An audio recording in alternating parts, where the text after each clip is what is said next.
My name is Bob Armstrong. I was raised in western Kansas, a small town of Scott City. I learned to fly in 1941 when I was 20 years of age and learned to fly under the civilian pilot training program. I took both the first and secondary courses, and then when World War II started, we were called back to active duty, those of us who had learned to fly. But we did go through the full three-section flight training program to get our pilot's wings and our commission. I received my commission in February of 1944 and was assigned to go to Liberal, Kansas to fly B-24s.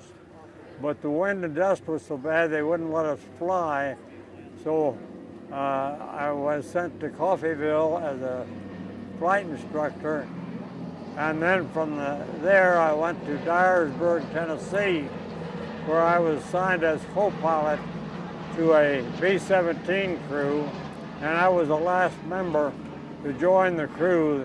They had almost completed all of their flight training by the time I was assigned. I made my first takeoff and landing on B-17 on August the 10th of 1944, and we flew our first combat mission on August the 14th, and then on August the 25th, plane was badly shot up by anti-aircraft fire. The pilot and waist gunner were seriously hurt, and I flew the airplane back to base and made my second landing of a B-17 in an airplane with no rudder or no brakes and some of the flight controls inoperative. Before getting that airplane back, I received the Distinguished Flying Cross, and after a few more missions, because that was my 16th mission, I was checked out as first pilot, and then I finished the missions with 32 combat missions. I was supposed to fly 35, but I volunteered to stay in England after my missions were over with. But they came along and formed emergency rescue unit, and I was put in charge of a military air rescue unit, which was B-17s carrying boats that we dropped by parachute to people who were down over the North Sea, and so they could get in the boats and try to stay afloat until other boats much larger and faster could go out and actually rescue them. The Air Sea Rescue Unit didn't last too long because the Americans had made it into France, and there were airfields available for airplanes with problems so that they could land there in France.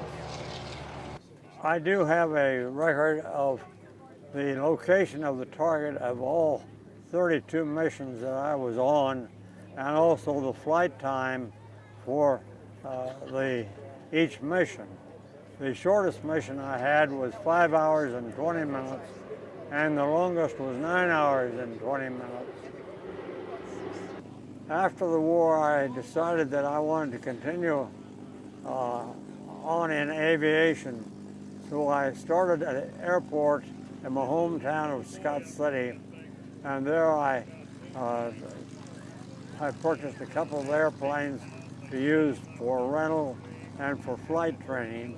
And I started into flight training, and also one of our big jobs was the fact that there had not been an operation at the airport before.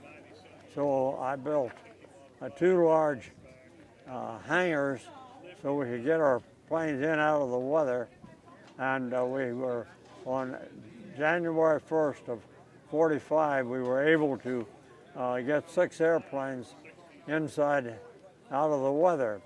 The only problem was we had attracted enough attention that we had more airplanes than 6 on the field by that time, and we still had about 3 airplanes sitting outside.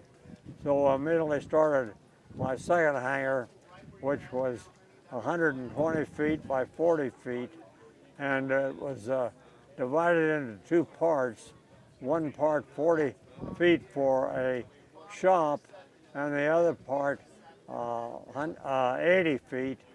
And we were able, by putting airplanes up on the nose, some of the just single engine airplanes, so that we could get more airplanes in. And in that 80-foot space, we were able to put 13 airplanes in, and only because we were able to put 12 of them on their nose in a sort of a device to hold them.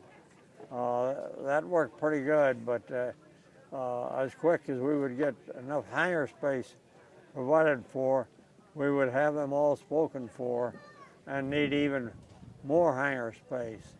We ended up building a 7-place T hangar, and then there were a couple private pilots that built their own hangars, and then there were some of them that just would add on to a big hangar there where they would be out of the weather pretty well and where they could take care of their airplanes.